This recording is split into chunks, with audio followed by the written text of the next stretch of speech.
YTN 라디오 FM 94.5 김호성의 출발 새 아침 어서와 물결표 이런 토. 로는 처음이지. 방송 일시 2018년 8월 27일 월요일. 출연자 이종근 데일리안 논설실장 김관옥 계명대 정치외교학과 교수 김호성 앵커 이하 김호성 두 개의 시선을 가진 두 남자와 함께 합니다. 까칠한 이종근과 친절한 김관옥의 어서와 이런 토론은 처음이지. 오늘도 이종근 데일리안 논설실장 계명대 정치외교학과 김관옥 교수 나오셨습니다. 두 분 어서 오십시오. 이종근 데일리안 논 설실장 이하 이종근 안녕하십니까? 김관옥 계명대 정치외교학과 교수 이하 김관옥 안녕하십니까? 김호성 문재인 정부 취임 1년 3개월입니다. 고용쇼크, 분배쇼크 이런 논란이 있는데 소득주도성 장론에 대한 공방이 거셉니다. 이 논란에 대한 의지 그러나 분명히 드러냈어요. 하성 정책실장이 어제 소득주도성장 폐기론을 정면 반박했습니다. 오히려 도를 내겠다고 했어요. 두 분께 이 상황에 대한 소득주도성 장론에 대한 논란에 대한 촌철살인의 한 줄평을 먼저 들어보는 것으로 시작하도록 하죠. 이 실장님, 이종근 전투 양상이 공성전으로 바뀌었다. 무슨 뜻이냐면 문재인 대통령이 사실성을 나와서 중원에서 외부 영토로 확장하고 있거든요. 그런데 이제 다시 성으로 들어와서 자기 진지를 구축해서 진지만을 지키겠다 라는 지지자 진영을 완전히 집토끼를 확실히 잡겠다 라는 전투로 바뀌었다고 봅니다. 김호성 장수들도 바뀐 거네요. 그러면 김 교수님은요? 김관옥 저 같은 경우는 바보야. 문제는 민생이야. 로 하겠습니다. 여야가 지금 소득주도성 장론을 기준으로 해서 치열하게 싸우는데 사실 국민들은 거기에 그렇게 관심은 별로 없거든요. 그러니까 국내가 얼마나 잘 생활을 편안하게 할 수 있느냐 그 부분에 초점인데 이걸 야당 같은 경우는 공세적으로 하고 여당은 수세하는 이런 장면들 것보다는 지속가능한 민생을 만들어내는 것이 핵심이다. 이렇게 생각합니다. 김호성 알겠습니다. 아주 이슈가 오늘 좋습니다. 정리가 잘 되는 것 같습니다. 여러가지 이야기가 나오는 것 같습니다만 어제 아무튼 하성 실장이 조금 전에 제가 말씀드렸듯이 쐐기를 박았어요. 그런데 한국당, 바른미래당, 야당들은 반발하고 있는 것 같습니다. 현 상황을 어떻게 보고 계시나요? 이 실장님, 이종근, 지금 저는 어저께 세 가지가 있었어요. 하나는 문재인 대통령이 당원한테 보내는 메시지. 그 다음에 장하성 실장의 기자회견, 마지막으로 통계청장의 교체. 그런데 저는 이 앞서 두 가지는 거의 메시지가 동일했다고 보고 그 중에서 실행한 것 중에 하나가 통계청장을 바꾼 겁니다. 통계청장이 문재인 대통령 정부 시절에 실임명한 진보적 경제학자 출신이에요. 자기 진영 사람이에요. 그런데도 불구하고 몇 개월 만에 통계청장을 교체한다. 무슨 뜻이냐면 통계가 잘못됐다 라고 인식하고 있다는 거죠. 지금 20일에 문재인 대통령이 고용상 황이 악화돼서 마음이 무겁다라고 이야기했는데 어저께는 달랐어요. 고용상 황 좋다. 다르게 봐야 한다. 시각을 다르게 봐야 한다. 달리 보면 고용 상황이 악화된 게 아니다 라는 논리로 사실 입장이 바뀌었거든요. 그 시각이란 뭐냐면 통계, 수치에 기반을 둔 수치를 제대로 된 수치로 보라는 거예요. 그래서 통계청장도 교체하지 않았나? 그런데 마지막으로 한 말씀만 드리면 인풋과 아웃풋이 있는데 아웃풋이 잘못됐다고 이야기하는 건 아니죠. 인풋이 잘못됐으니까 아웃풋을 이야기하지 인풋은 이야기하지 않고 아웃풋만 이야기해서 결과만 놓고 숫자만 가지고 이야기한다. 그러면 이 정부가 진단을 잘못하고 있다고 봅니다. 김호성, 저도 오늘 조금 전에 링 멘트 통해서 통계청장이 황수경 청장인가요? 바뀐 분이 강신욱 청장이시고요. 바뀐 분에 대한 앞으로의 통계 수치가 어떻게 나올까 궁금하다.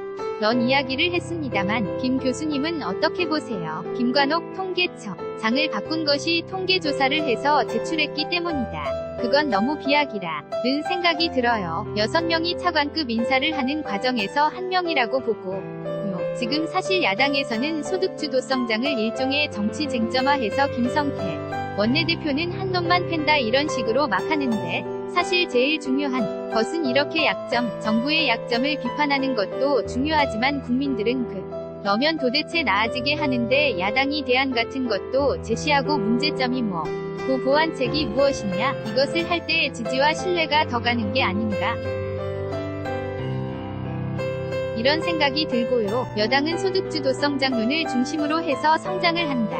하지만 우리가 소득주도 성장이라는 것은 교과서적으로 상당한 긴 시간이 걸리는, 어떻게 보면 장기간에 걸쳐서 성장에 받침을 하는 효과가 나오는 것이기 때문에 조금 더 정치하게 로드맵을 제시하고 국민들에게 설득하고 어떤 비전을 보여주는 노력, 그리고 제일 중요한 것은 사실 최저임금 같은 경우를 올릴 때 부작용이 분명히 예견됐거든요. 그런 것들을 전 정부 차원에서 선제적으로 해놔서 부작용을 최소화하고 자영업자라든가 이런 분들이 타격을 받지 않는 상황, 즉 일자리를 줄이지 않아도 되는 상황을 감내할 수 있는 상황을 먼저 조성하는 것도 필요했다. 이렇게 생각합니다. 김호석, 청취자분들도 함께 해주시기 바랍니다.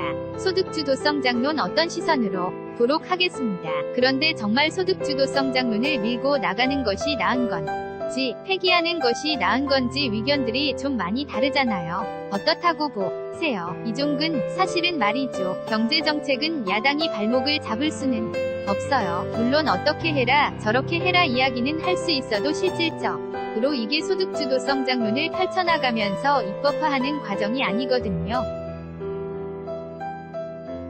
국회가 야당이 이 법안은 안 돼 해서 끝까지 저지할 수 있는 상황은 아니에요. 실제로 최저임금 보시자고요. 최저임금 지금 1만원 가까이 올린다고 하고 8,350원으로 올렸는데 지금 야당이 그걸 반대해서 발목을 계속 잡고 있습니까? 아니요. 올렸어요. 계속 올라갈 수도 있는 문제예요. 그런데 야당은 폐기론을 주장합니다. 야당도 사실 무조건 폐기론을 주장하지만 그 안을 들여다보면 대안이 있어요. 뭐냐면 최저임금 급격하게 올리지 말라. 1만원까지 가는 건 좋은데 예를 들어서 지역별 업종별 차등화를 거라. 지금 그것이 자영업자 소상공인 분들이 원하는 거거든요. 업종별로 5인 이하의 업종이라든지 여러가지 차등을 둬서 서서히 연착 60혀달라. 급격하게 밀어붙여서 모든 부작용이 생기지 않느냐는 것이거든요.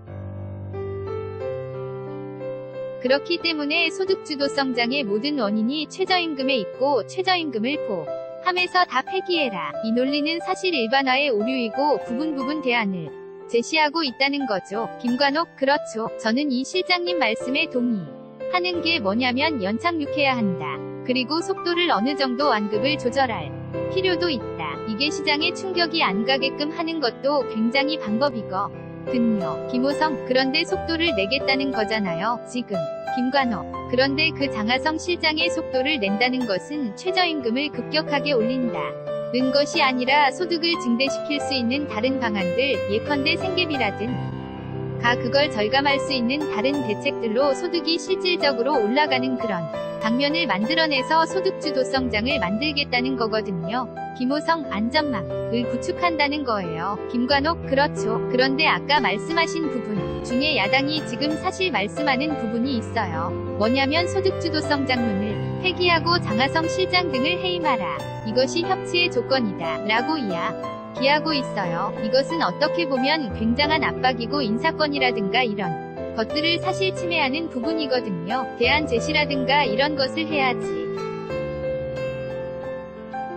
오히려 이런 식으로 압박해서 이걸 정치쟁점화하고 이것을 정치공세화하는 것은 굉장히 어렵다고 보고요. 저는 소득주도 성장론이 필요한 이유가 있다고 봐요. 왜냐면 한국 경제가 사실 대기업의 제조업 중심의 편중 경제거든요.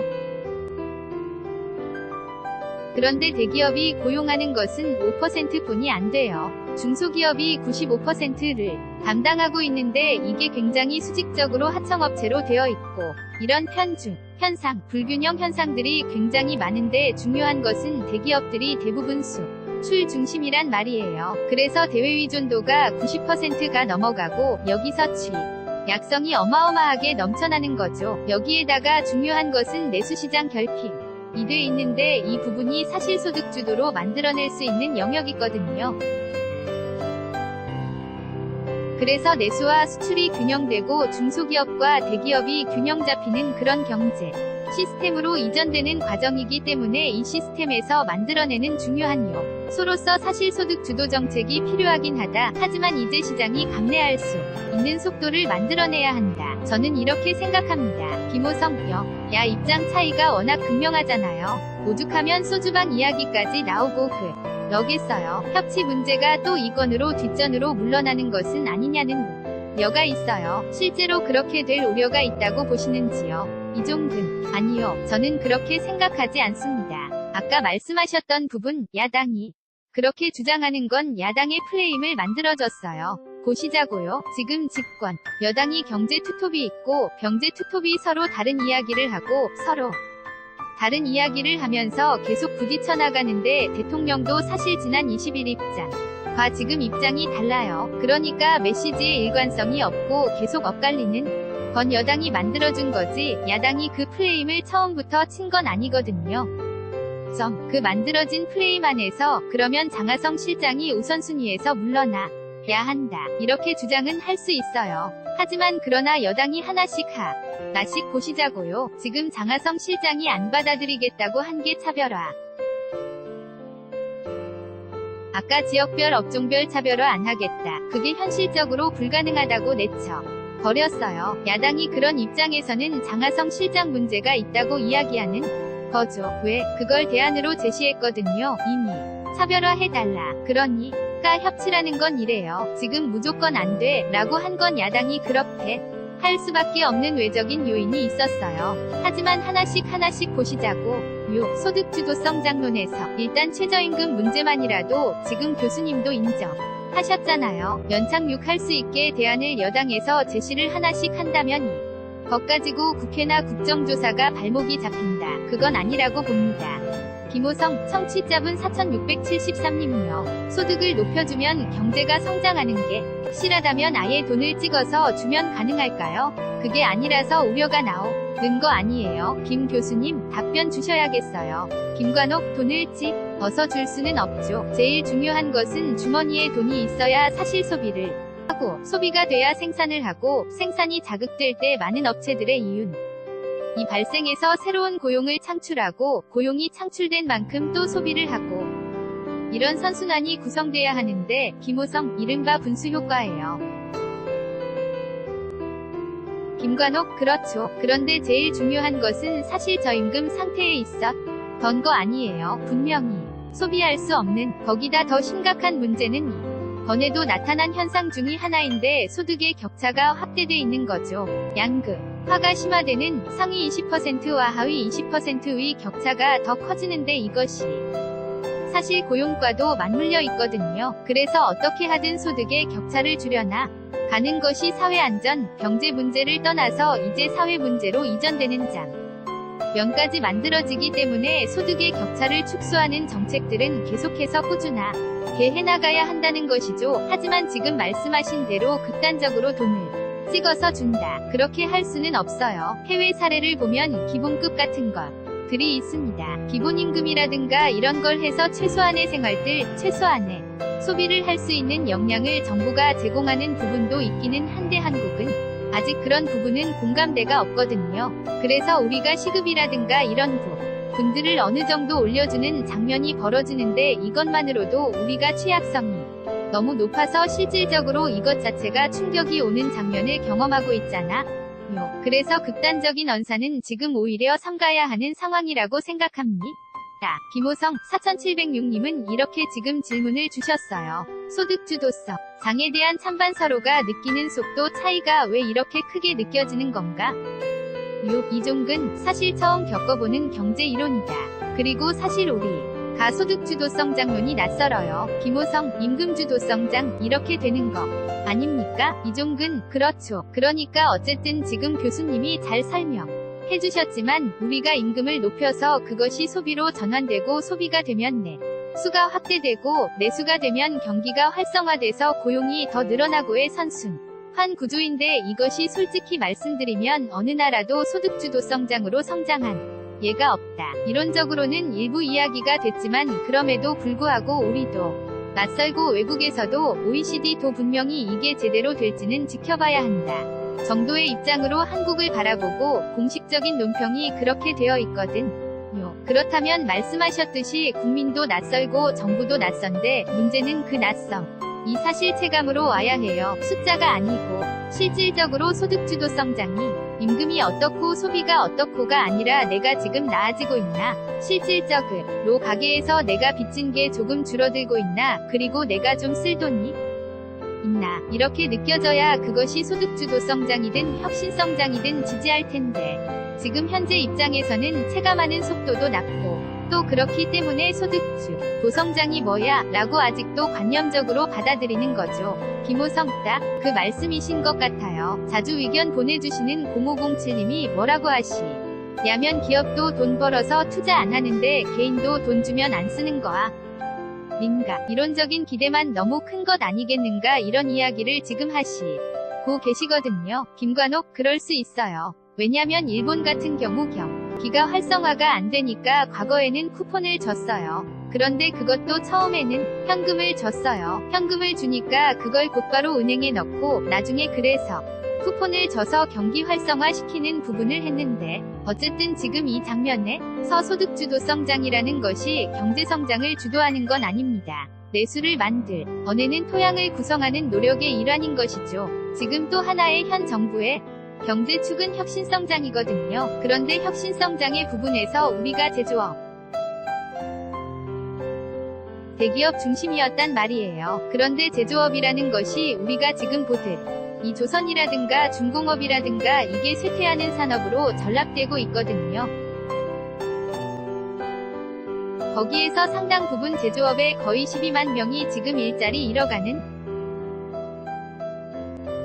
그래서 혁신성장, 새로운 4차 동력의 성장산업이 구성돼야 하는 부분인데 일종의 이전기죠. 그쪽에서의 부분과 우리가 얘기하는 소득주도성장의 효과가 같이 안 나오면서 즉 한쪽이라도 뭔가 경기가 활성화되면 자영업자들도 경기가 좋으니까 임금이 올라가도 줄 수 있는 여력이 생기는데 이쪽도 경기가 지금 안 좋으니까 그것이 안 되는, 서로가 시너지 효과를 내지 못하는 장면에 있기 때문에 더더욱 어려운 장면에 있는 것이다. 하지만 우리가 어떤 경우건 지금 우리 경제의 구조가 시스템이 변화되는 과정에 있기 때문에 조금 멀리 보는 시각을 가질 필요는 분명히 있다고 봅니다.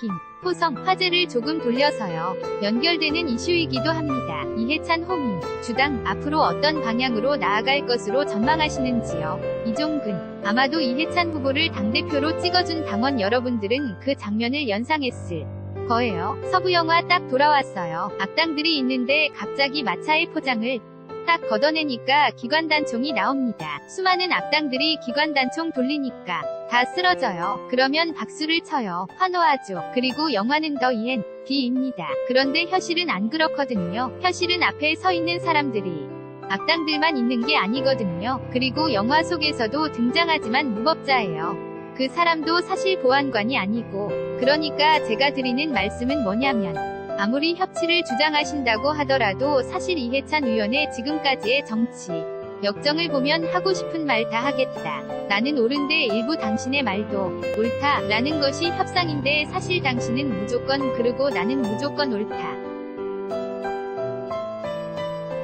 라고 한다면 협상이 되겠습니까? 옛날에 책 쌓일 때, 정말 책 쌓일 때 해찬 의원 시절과 교육부 장관까지의 시절과 그 이후 총리 이후에 지금 당대 표이신 이해찬 의원의 시절은 조금 다르다. 나만 옳다고 너무 고집하시는 게 아니냐? 그래서 협치가 되겠느냐는 의문점을 하나 찍습니다. 김호성, 강성의 이미지다. 소통이 잘 되겠느냐는 우려에 대한 답변은 김 교수님 어떻게 갖고 계세요? 김관옥 그런 우려가 많이 있죠. 왜냐면 기존 이미지가 우리가 잘 아는 대로 버럭해찬이다. 강경 이미지가 워낙 크기 때문에 그러는데 저는 조금 다르게 봅니다. 지금 이해찬 대표가 취임일 성으로 이야기한 것이 사실 민생과 협치거든요. 최고의 수준의 협치를 하겠다. 저는 그것도 가능하다고 보는 것이 민생을 매개로 해서 협치를 주장하고 주도할 경우 야당이 그것을 거부할 명분이 사실 그렇게 크지는 않아요.